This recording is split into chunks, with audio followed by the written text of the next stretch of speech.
வணக்கம், நான் வருண் டாப் 5 மதுரையில இருந்து. இன்னைக்கு எதை பத்தி பார்க்க போறோம்னா, இன்டெகிரல் கோச் ஃபேக்டரி ஐசிஎஃப்ல இருந்து நம்மளுக்கு அப்ரண்டிஸ் ஆப்பர்ச்சுனிட்டிஸை ரிலீஸ் பண்ணிருக்காங்க. ஸோ அதோட A to Z எக்ஸ்பிளேஷன் தான் இந்த வீடியோல பார்க்க போறோம். வாங்க பார்க்கலாம். ஸோ இந்த அப்ளிகேஷனுக்கு ஓப்பனிங் டேட் எப்பன்னு பாத்தீங்கன்னா 8 ஆகஸ்ட் காலையில 9:30 ஸ்டார்ட் ஆகுது. அதே மாதிரி எப்ப அப்ளிகேஷன் க்ளோஸ் ஆகுதுன்னா 7 செப்டம்பர் சாயங்காலம் 5 போல க்ளோஸ் ஆகுது. ஓகேவா? சோ பேசிக்கா அப்ரண்டிஸ்னா என்னன்னு பாத்தீங்கன்னா லைக் ஒரு இன்டர்ன்ஷிப் மாதிரி. ஓகேவா? ஒரு கோர்ஸ் மாதிரி. ஸோ ரயில்வே சார்பிலேயே ஒரு இன்டர்ன்ஷிப் ஒரு கோர்ஸ் மாதிரி கொடுத்துட்டு உங்களுக்கு ஸ்டைஃபண்டும் கொடுப்பாங்க. ஓகேவா? ஸோ அதுதான் அப்ரண்டிஸ்.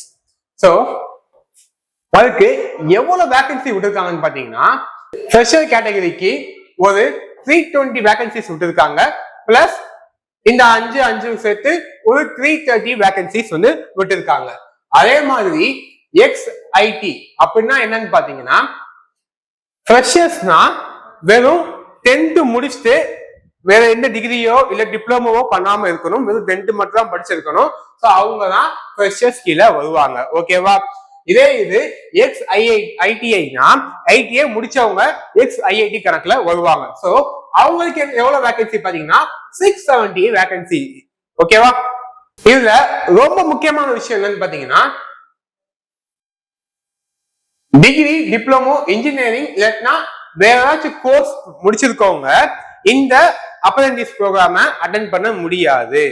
சோ ஒன்னு ஃப்ரெஷர் கேடர்ல இருந்தீங்கன்னா நீங்க 10th மட்டும் முடிச்சிருக்கணும். அப்படி இல்லாட்டினா XITனா நீங்க ITI மட்டும் முடிச்சிருக்கணும். அவங்க மட்டும் தான் இந்த அப்ரண்டிஸ் ப்ரோக்ராமுக்கு எலிஜிபிள். ஓகேவா?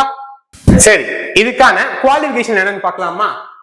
Fitter, electrician or machinist. இதுக்கு நீங்க மினிமமா 10th பாஸ் ஆயிருக்கணும். பிளஸ் ITI சென்ட்ரலோ ஸ்டேட்லயோ முடிச்சிருக்கணும். ஓகேவா? இது எதுக்குன்னு பாத்தீங்கன்னா XITIக்கு ஃப்ரெஷர்ஸ்க்கு 10th படிச்சிருந்தா மட்டும் போதும். ஓகேவா? சரி, அதே மாதிரி கார்பெண்டர் இல்லாட்டினா பெயிண்டர் அண்ட் பில்டர் இதுக்கு 10th நீங்க மினிமம் 50% வச்சிருக்கணும். 50% எவ்வளவு? நம்ம ஸ்டேட் போர்ட்ல 500 மார்க்குக்கு 250 மார்க் நீங்க எடுத்திருக்கணும். ஓகேவா? அவங்க மட்டும் தான் இதுக்கு எலிஜிபிள். பிளஸ் இவங்க என்ன பண்ணிருக்கணும்? ITI முடிச்சிருக்கணும். ஓகேவா? அதே மாதிரி இந்த ப்ரோக்ராமிங் அண்ட் அட்மின் அசிஸ்டன்ஸுக்கு 10th பாஸ் ஆயிருக்கணும். மினிமமா 50% பாஸ் ஆயிருக்கணும். பிளஸ் இந்த கோர்ஸ்ல நீங்க ITI முடிச்சிருக்கணும்.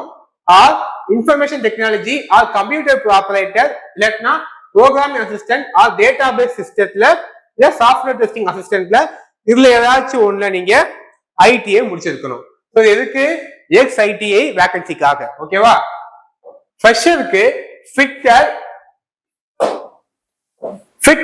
எலக்ட்ரிஷியன், மெக்கானிஸ்டுக்கு நீங்க 10th முடிச்சிருக்கணும். மினிமம் 50% சயின்ஸ் அண்ட் மேத்ஸ் சேர்த்து படிச்சிருக்கணும் 10th. ஓகேவா? கார்பெண்டருக்கும் அதே குவாலிஃபிகேஷன் தான், வெல்டருக்கும் அதே குவாலிஃபிகேஷன் தான். இந்த ரேடியாலஜி அண்ட் பேத்தாலஜி இருக்கு பாத்தீங்களா, இது 12th முடிச்சிருக்கணும். ஸோ 12th நம்ம பிசிக்ஸ், கெமிஸ்ட்ரி அண்ட் பயாலஜி இந்த சப்ஜெக்ட் படிச்சிருந்தா இதுக்கு நீங்க எலிஜிபிள். ஓகேவா? இப்ப உங்களுக்கு அப்ரண்டிஸ் ஆப்பர்ச்சுனிட்டிஸ் கிடைச்சிருச்சு. இப்ப உங்களுக்கு எவ்வளவு ஸ்டைஃபண்ட் கொடுப்பாங்கன்னு பாத்தீங்கன்னா ஃப்ரெஷரா, அதாவது ஸ்கூல் பாஸ் அவுட் 10th முடிச்சிருந்தீங்கன்னா உங்களுக்கு 8200 பே உங்களுக்கு ஸ்டைஃபண்டா கொடுப்பாங்க. அதே மாதிரி ஃப்ரெஷரா நீங்க ஸ்கூல் பாஸ் அவுட் 12th முடிச்சிருக்கீங்க, லைக் எப்படி இந்த ரேடியாலஜி பேத்தாலஜி பார்த்தோமா, சோ அதுக்கு வந்தீங்கன்னா உங்களுக்கு 9600 கொடுப்பாங்க.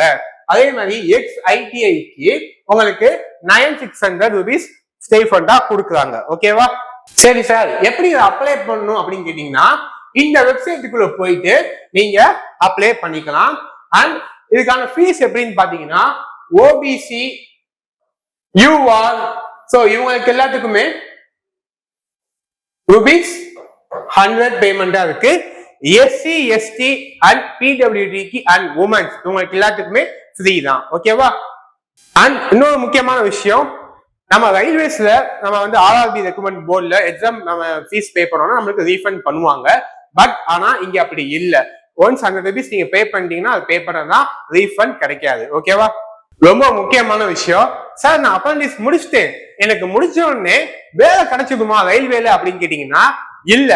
ரயில்வே என்ன சொல்றாங்க, no employment is guarantee to the apprentice on completion of the training. புரியுதா? உங்களுக்கு வேலை கன்ஃபார்ம் இல்ல. இது எப்படின்னா ஒரு கோர்ஸ் மாதிரி தான். ரயில்வேயா வந்து ஒரு கோர்ஸ் நடத்தி உங்களுக்கு ஸ்டைஃபண்டும் கொடுக்குறாங்க. பட் இதுல என்ன சார் யூஸ் கேட்டீங்கன்னா யூஸ் நிறைய இருக்கு. என்னன்னா இப்ப ஆர்ஆர்பி குரூப் டி வந்து ரீசெண்டா போயிட்டு இருக்கு பாத்தீங்களா? சோ இதுக்கு இந்த அப்ரண்டிஸ் ட்ரெயினிங் முடிச்சிருந்தா குரூப் டில சீட்ஸ் அலோகேஷன் பண்ணுவாங்க பாத்தீங்களா? அதுல 20% சீட்ஸ் வந்து அப்ரண்டிஸ் முடிச்சிருந்தா அலோகேட் பண்றாங்க. ஃபார் எக்ஸாம்பிள் இப்ப ஒரு 2000 வேகன்சி ரிலீஸ் பண்றாங்கன்னா 20% ஃபிராக்ஷன் என்ன, 1/5. அப்ப 400 வேகன்சிஸ் வந்து இந்த ஐடிஐல முடிச்சுட்டு இந்த அப்ரண்டிஸ் ப்ரோக்ராம் பண்ணிருப்பாங்க பாத்தீங்களா, அவங்களுக்கே இந்த 400 வேகன்சிஸ் வந்தது.